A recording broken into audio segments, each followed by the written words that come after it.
Hello, my name's Megan. I'm here in Lilly Hall and I've just finished up my conducting class, so I'm about to head up to the practice rooms for today. So here is a little tour of our space.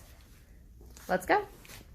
Practice rooms are on the second floor of Lilly. We have a lot of professors' offices, so we'll do a lot of lessons down here, and then practice rooms are just ahead.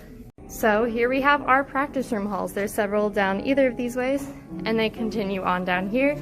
You'll always hear lots of music any time of day at Lilly Hall. So I am now heading over to my favorite practice room, which is good old number 261. It is my favorite because it's right across from our little read room. I'm an oboe player, so I spend a lot of my time in there. So going into the practice room, we now have a sign-up sheet so we can really keep track of who's been in the practice room and how long we need to have it air out. So this is our standard practice room setup here in Lilly Hall. So like I said, this is our fairly standard setup for practice rooms. Each one has either a grand or an upright, which is helpful either for keyboarding skills, if you're taking those classes, aural skills, or if you're just actually a piano player. We also have a temperature control over here. Those are different for each practice room, so you control the temperature at which you practice, which I find really nice. We have a lot of practice rooms with these big lovely windows, which is great for when you get a little stir crazy during a longer practice session. And last but not least, we have some awesome mirrors which have been put in by our amazing band service fraternity Kappa Kappa Psi. I'm a row of Kappa Kappa Psi. We have a lot of really great music Greek life organizations on campus, so you should definitely be sure to check those out.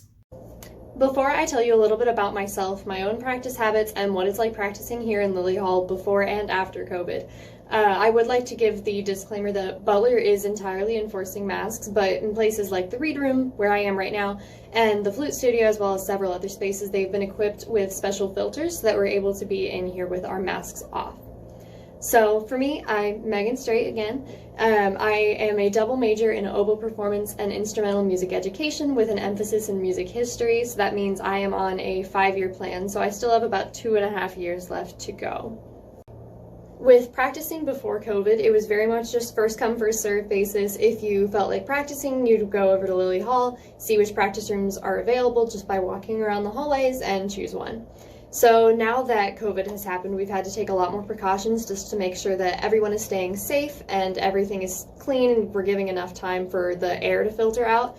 So now we have a special spreadsheet online created by our lovely faculty, and every Sunday that spreadsheet refreshes, so you just go in and you plan out your week, which practice rooms you would like at which time. So I said I like 261, so every Sunday morning I go and I check out all of the hours that I would like for the week on 261. So because of this, you really have to be able to plan out your week, which for most of us music majors is, I think, fairly simple. Since we do have a lot of courses, it limits the time that you're able to go practice, so practicing in between classes or practicing in the afternoon, it's really helpful to already have that schedule made. So just plugging that into the Lilly Hall spreadsheet really works. With COVID, we also have to allow for airing out time. So for me, when I schedule my practice sessions, I just scheduled a 3-hour one from 9 to noon today. So I would put airing out time the hour before that I needed to be there and airing out time the hour after, bookending my practice, making sure that if anyone was in there practicing before me, that it was fully aired out, and that anyone who would go into the room after me would also be fully aired out for them. Just again, making sure that everyone stays really safe. We don't want any of those horrible COVID particles floating around in there when the next person comes to practice. We also, on that topic, each of the practice rooms has a thing of Lysol wipes.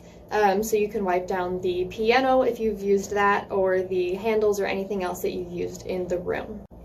As for some of my own practice habits, I find that scheduling is very important. As I said earlier, all of the practice rooms are scheduled on a weekly basis, so really having a schedule that you stick to is, I think, very important. Especially for me, since I'm performance and ed, there's a lot of practicing that goes in, so I typically do about 3 or 4 hours on oboe per day. Some of that changes depending on extra ensemble rehearsals.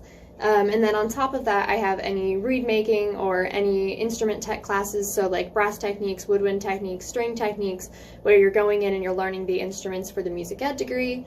or any oral skills or piano that you have to do, those, especially those first 2 years, you have a lot of that. So making sure to schedule all of that practice time.